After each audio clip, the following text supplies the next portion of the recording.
प्रभु की याद कैसे बनी रहे। अध्यात्म में अगर हम देखें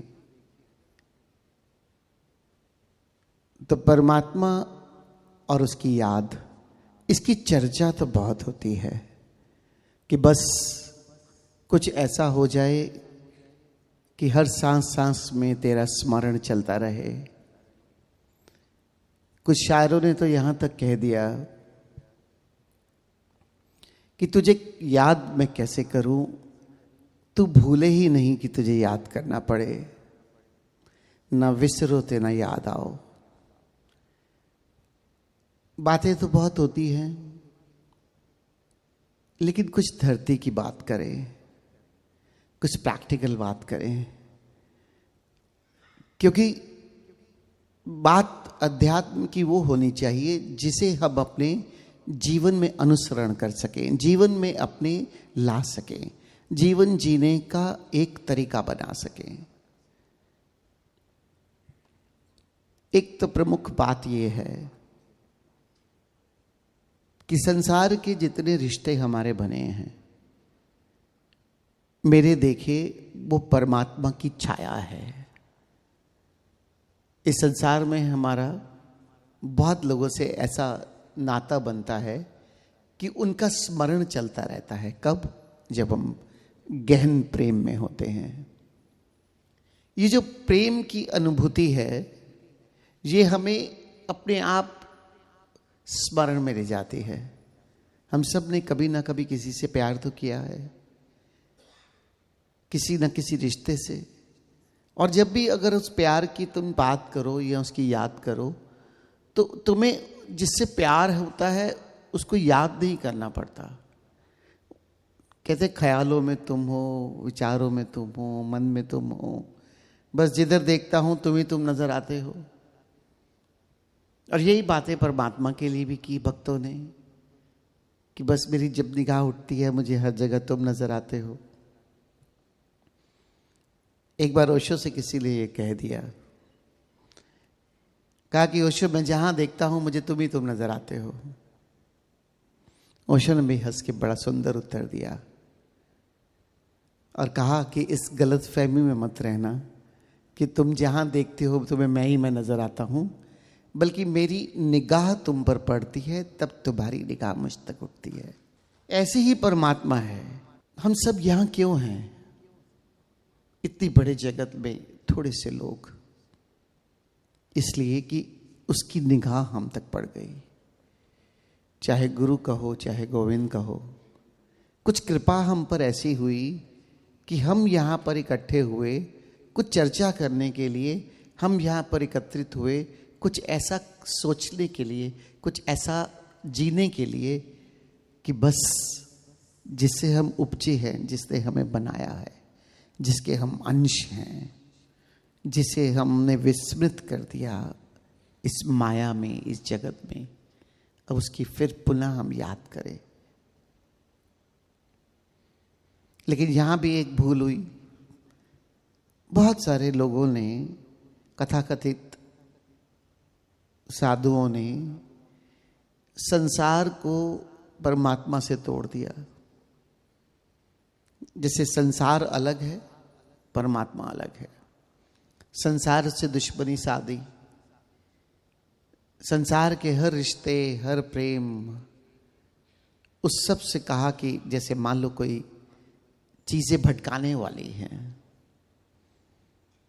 ये जो संसार इतना सुंदर रचा है, अगर मैं इंडिविजुअल उसी से उत्पन्न हुआ हूं, आप सब उसी से उत्पन्न हुए हैं, ये पूरी प्रकृति उसी से उत्पन्न हुई है, ये पूरी सृष्टि उससे उत्पन्न हुई है, तो उससे अलग कैसे हो सकती है? ये जो क्रिएशन है, ये क्रिएटर के बीच में से निकली, उत्पन्न हुई। तो बहुत बड़ी भूल ये दूसरी हुई कि संसार को ही तोड़ दिया।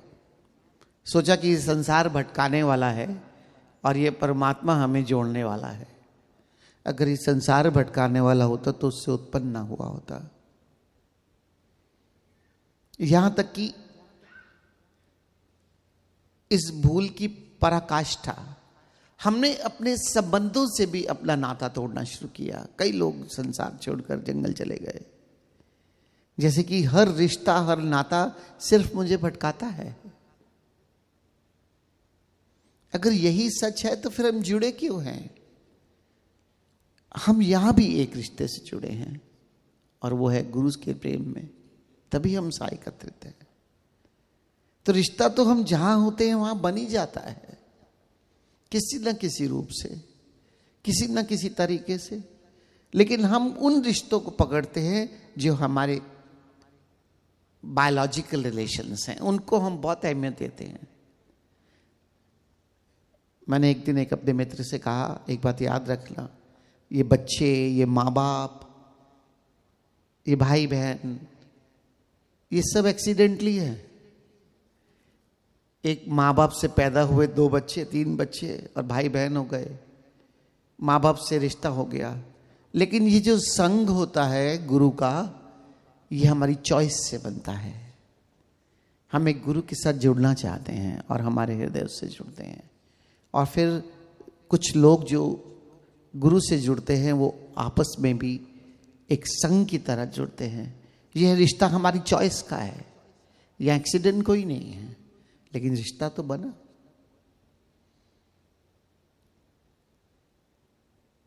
लिखने वालों ने तो यहां तक लिख दिया,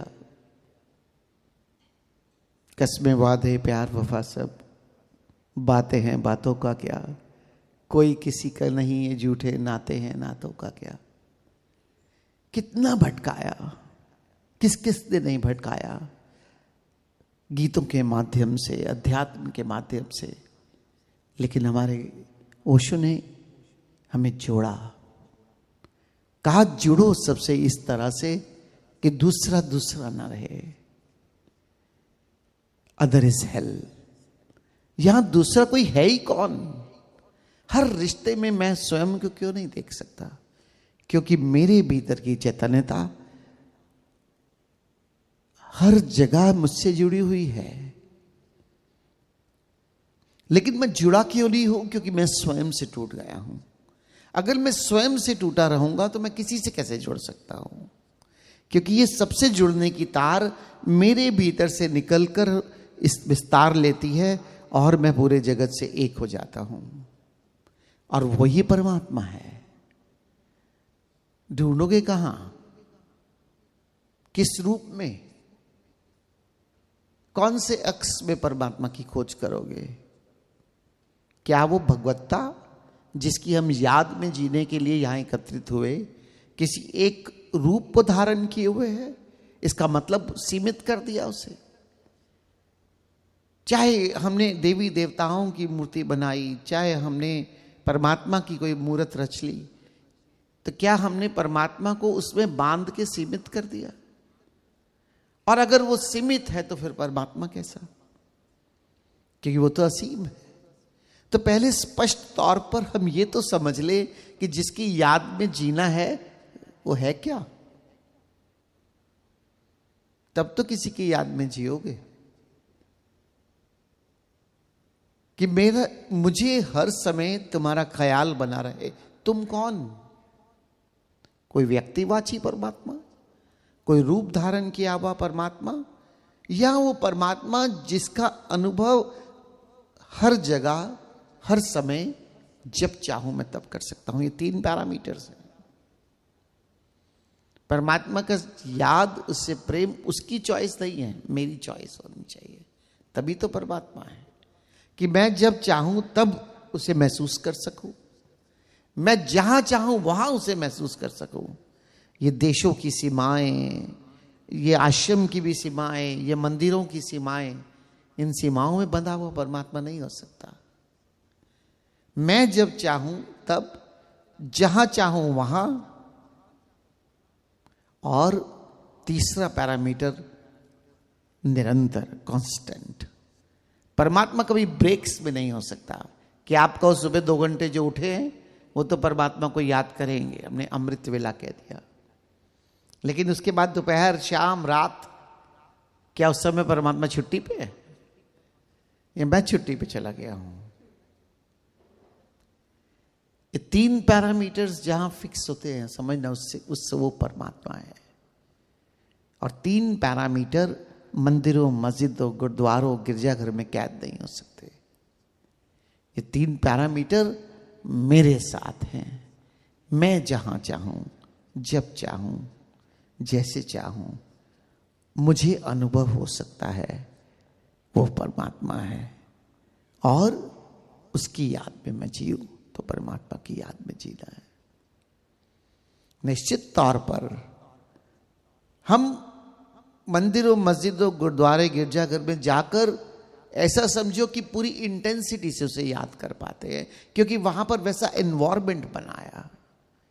यहां आश्रम में हम इकट्ठे हुए एक प्रैक्टिस के लिए कि हम पूरी तरह से उस जीवन को 6 दिन तक जिए, उस जीवन शैली की प्रयास करें, उसकी प्रैक्टिस करें। यहां भी एक छोटा संसार है, रिश्ते नाते हो गए हमारे एक दूसरे से, क्योंकि हम संघ से जुड़े हैं। ताकि जब हम यहां से बाहर जाकर अपने संसार में, अपने काम की जगह पर, अपने घर में, अपने रिश्तों के साथ जिएंगे, वही प्रैक्टिस मेरी वहां भी हो सके कि मैं जिधर देखूं मुझे तुम्हारे सिवा कोई नजर ना आए।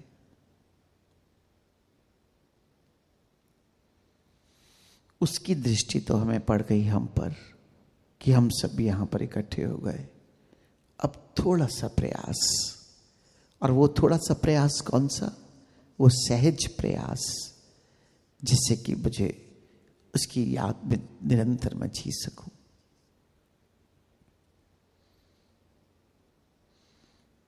एक और बड़ी भूल हो गई जब हमने ये कहा कि तेरी याद में जीना है। हमने उसे विधियों के साथ बांध दिया, सांसों की प्रक्रिया के साथ बांध दिया, आंख बंद करने पे बांध दिया, प्रकृति में बांध दिया। हमने अपनी अपनी तरह से उसकी सीमाएं बना दी कि ऐसी तरह से करेंगे तभी उसे याद कर पाएंगे। मैं कहता हूं, क्या वो परमात्मा मंदिरों में है तो क्या मधुशाला में नहीं होगा? मैं नहीं कहता कि जाकर मधुशाला में ढूंढना, लेकिन क्या एक रूप हमने धरा, जिसे पंडित, पुजारी, मोमिन कुछ भी कहा हमने, तो कि एक आम इंसान में परमात्मा नहीं है? हमने अपनी कंडीशनिंग्स बना दी, अपनी ही मान्यता में उसे कैद कर दिया। क्या अपनी मान्यता में कैद करने के बाद वो परमात्मा असीम अनंत हो सकता है? मैं हिंदू, मैं मुसलमान, मैं सिख, मैं ईसाई, इन मान्यताओं में से कैद कर लिया। मेरा परमात्मा सर्वश्रेष्ठ, तुम्हारा बिल्कुल बेकार। जाति में, धर्मों ने उसको तोड़ दिया, और फिर हम कहते हैं कि वो असीम अनंत परमात्मा है। सब कंडीशनिंग, सब मान्यताओं से पार, अगर उसे मैं अनुभव कर सकता हूं हर जगह, हर समय, वो है वो परमात्मा जिसकी याद मुझे निरंतर कैसे बनी रहे। अपने तरीकों में मत बांधना उसे, अपनी रीति रिवाजों में, रिचुअल्स में मत बांध देना उसे। एक ओपननेस, एक खुलापन। जब तक मैं उसके स्वरूप को ठीक से अनुभव नहीं करूंगा, तब तक मैं उसकी याद में नहीं जी सकता। जब तक वो मेरी मान्यता में बंधा हुआ है, तब तक वो पाखंड हो जाएगा। जब तक मैंने उसे क्रियाओं में बांध दिया, तब तक वो किसी काम का नहीं। जब तक मैंने उसे हिसाब किताब में बांध दिया, गिनतियों में बांध दिया, वो परमात्मा नहीं। उसकी याद मेरा सहज जीवनचर्या हो जाए, तब जाकर ये संभावना है कि मैं उसकी याद में जी सकूंगा। और कैसे मेरा जीवन होगा? जो भी मैं जीवन जी रहा हूं, हर रोज मैं कृत्य करता हूं, मुझे घर में अपने काम करना है, अपने परिवार का पालन पोषण करना है, मुझे बाहर जाना है, अगर पैसा कमाना है, मुझे अपने जीवन में जो रिश्ते नाते मेरे आसपास हैं, चाहे एक्सीडेंटली सही, लेकिन मुझे प्रेम करने वाले हैं, उन रिश्ते नातों के साथ उठना बैठना है। क्या ऐसी याद, ऐसा एक तरीका, ऐसी एक विधि हो जाए कि जो भी मैं कर रहा हूं उसमें उसकी याद जुड़ जाए, तब संभावना है कि मैं उसकी याद में जी सकता हूं। अगर मैंने कोई भी ऐसा तरीका खोजा जो मुझे जीवन से तोड़ रहा है, वो मुझे निश्चित तौर पर उस परमात्मा से, उस भगवत्ता से तोड़ देगा। और अगर मैंने कोई ऐसा तरीका खोजा उसकी याद में जीने के लिए कि जो मेरी जीवन शैली है, मैं उस जीवन शैली में ही उसे जोड़ दूं, तब संभावना है। निश्चित तौर पर एक बात समझ लेना, सहजता में निरंतरता है। अगर सहजता नहीं तो निरंतरता नहीं हो सकती। कॉम्प्लिकेटेड करके परमात्मा की याद में नहीं जिया जा सकता। सांस मेरी चल रही है, ये मेरी सहज है, इसलिए लोगों ने सांसों के साथ उसे जोड़ लिया। सांसों की माला पे सिमरू मैं पी का नाम, कि किसी बहाने से मैं अपनी सांसों के साथ उसे जोड़ दूं, लेकिन फिर भी विस्मरण हो जाता है। क्यों? क्योंकि सांसों के साथ मैं बहुत प्रयास करूंगा याद रखने की, लेकिन केवल सांस क्यों? अपने शरीर के साथ क्यों नहीं? अपनी भावनाओं के साथ क्यों नहीं? अपने भीतर की शून्यता के साथ क्यों नहीं? मैं सबके साथ उसकी याद जोड़ूंगा तो सहज हो सकेगा। क्योंकि मैं कई बार शरीर के कृत्य करता हूं। आप सुबह स्नान करके आए हो? कितने लोग नहा के आए हैं? क्या नहाते समय पानी की ठंडक को महसूस किया? क्या अपने शरीर पर पड़ते हुए उस जल को, कि ये परमात्मा का मंदिर है, मैं इसे साफ कर रहा हूं, नहला रहा हूं, स्वच्छ कर रहा हूं, निर्मल कर रहा हूं, इस एहसास के साथ जल किया? अब यहां सांसों की याद कहां काम करेगी? आप तो नहाने में लगे हैं, शरीर का कृत्य कर रहे हैं, तो शरीर के साथ जोड़ दो। आपने ब्रेकफास्ट किया, पूरी तरह से शरीर का कृत्य था, क्या उसमें हम अहोभाव नहीं जोड़ सकते? स्वाद के प्रति हम जागरूकता नहीं जोड़ सकते? शरीर को भोजन दे रहे हैं जिसमें उसका वास है, जिसका मैं उपयोग करता हूं, उसके प्रति अहोभाव, और उसको मैं भोजन दे रहा हूं, क्या वो प्रेम मेरा शरीर के प्रति नहीं हो सकता? अब वहां सांस क्या करोगे? एक तरफ खाना चबा रहे हो, एक तरफ सांस को देखोगे, प्रैक्टिकल नहीं है। एक दिन में हम बहुत सारे कृत्य करते हैं। कुछ कृत्य हमारे शरीर केंद्रित हैं, कुछ कृत्य हमारे मन के भी केंद्रित हैं, कुछ कृत्य हमारी भावनाओं से भरे हुए हैं, कुछ कृत्य ऐसे जब मैं बिल्कुल अकेला अपने आप के साथ हूं, जहां मेरी भीतर की शून्यता है। अगर मैं सबके साथ इस परमात्मा की याद को जोड़ूंगा, सहज हो जाएगा। मैं आपसे बात कर रहा हूं, मेरे हाथ हिल रहे हैं, मैं अपने शरीर को महसूस कर सकता हूं, लेकिन इस समय मैं आपसे बात करते करते अपनी सांस को कैसे देखूं? सांस को देखने लगूंगा, मेरा बोलना रुक जाएगा। तो क्या मैं इस समय महसूस कर सकता हूं ये आकाश खाली जो है मुझे छू रहा है? मैं और आप सब इसी आकाश में बैठे हैं, आप मुझे देख रहे हैं, मैं आपको देख रहा हूं। निश्चित तौर पर एक बात, जरा सी चीज बदल दो, आप मुझे देखो, मैं आपको देखूं, लेकिन मुझे और आप, मेरे और आपके साथ साथ मैं इस खाली स्पेस को भी देख सकता हूं। एक सेकंड लगेगा, उसकी याद बन जाएगी। अभी करके देखो, इंस्टेंट। जो बात करेंगे प्रैक्टिकल करेंगे। हमारी आदत बन गई है फोकस करके हर काम करने की, एक सब्जेक्टिविटी। अगर आप किसी को फोकस भी कर रहे हो, उसके आसपास का 1 फुट का आकाश साथ देख लो। देखो मुझे 1 फुट के आकाश के साथ। मुश्किल है, सरल है। इस कमरे में हम सब बैठे हैं, इस कमरे के साथ साथ क्या हम एहसास कर सकते हैं? देखो इस समय प्रैक्टिकल, अभी देखो। क्या ये जाकर मैं अपनी पत्नी और पति के साथ एक कमरे में बैठकर, जो सबसे चैलेंजिंग रिश्ता है, उसमें मैं खाली आकाश को देख सकता हूं? कभी आपका झगड़ा हो जाए, मुझे पकड़ लेना आपके कारण, कभी नहीं हो सकता। जैसे ही आकाश को भूलोगे, मन पकड़ लेगा, मन पकड़ लेगा, फिर कुछ भी हो सकता है। ये जो याद है, ये जो स्मृति है, इस आकाश जो आपको और मुझे जोड़े हुए है। आप मोबाइल का इस्तेमाल करते हो, सब करते हैं। कभी सोचा है कि लाखों मील, हजारों किलोमीटर दूर के बाद भी हमारी आवाज जा कैसे रही है?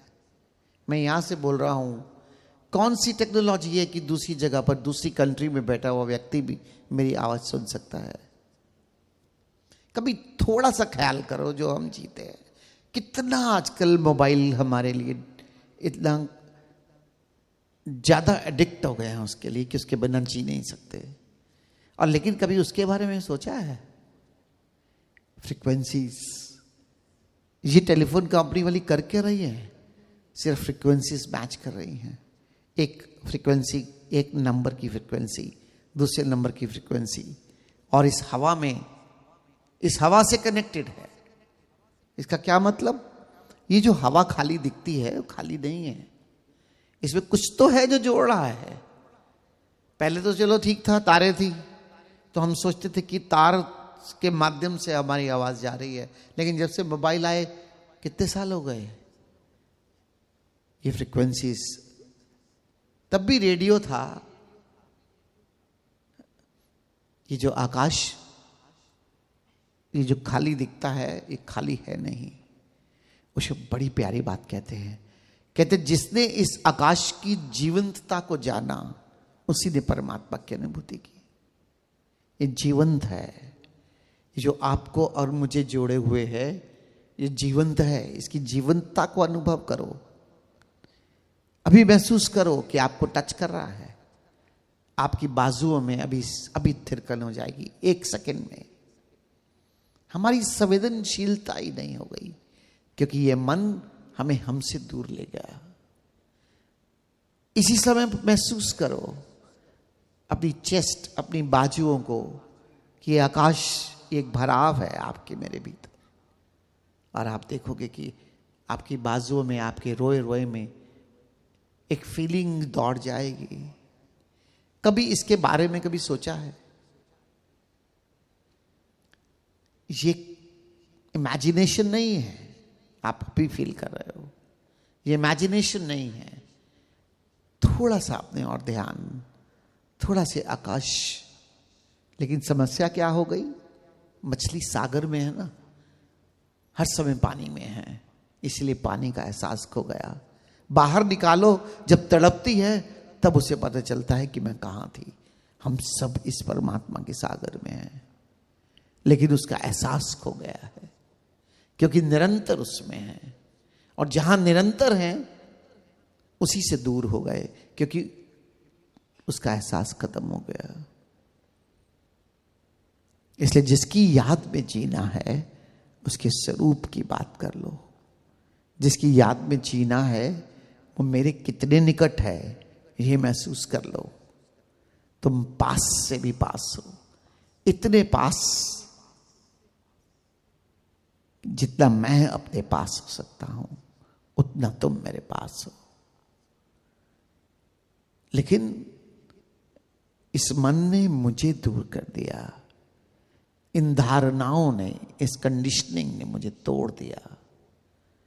और जहां से मैं टूट गया, तो उससे भी टूट गया। अपने से जुड़ जाओ, उससे जुड़ जाओगे। अपने पास आ जाओ, उससे ज्यादा पास कुछ नहीं है। ना ये शरीर मेरा उसके बिना है। कहानियों में, किस्सों में, किताबों में, ग्रंथों में हमने पढ़ लिया कि वो जड़ में भी है, चेतन है, वो पत्थर में भी है, हर जगह वो है। लेकिन कैसे कैसे है? ये जो मंदिरों में, ये जो हमने मूर्त बनाई परमात्मा की, मुझे एक बार ख्याल आया कि मंदिरों में जाके ही परमात्मा क्यों खोजा जाता है? और किसने सबसे पहले किसी मूर्त में परमात्मा को खोजा होगा? जिसने परमात्मा की अनुभूति की हर जगह उसको पाया। उसने पत्थर में भी परमात्मा को पा लिया और एक मूर्ति गढ़ दी। जो अंत था वो हमारी शुरुआत ही हो गई और वहीं हमने कहानी समाप्त कर दी। सच पूछो तो पत्थर से यात्रा शुरू होती है और पत्थर पे ही समाप्त होती है। पत्थर से हम जागे और उसको अनुभव करते हुए, अपने भीतर भी अनुभव करते हुए, हमारी दृष्टि इतनी परमात्मामय हो जाए कि हम पत्थर को भी देखें तो उसमें उसका रूप नजर आए। ये कोई कल्पना की बात नहीं, ये इमेजिनेशन नहीं, ये हमारे जीवन की हकीकत है। और इस हकीकत को जितना महसूस करेंगे तब ये संभावना है, ना विसरो ते ना याद आओ, कि तू भूले ही नहीं कि तुझे याद करना पड़े।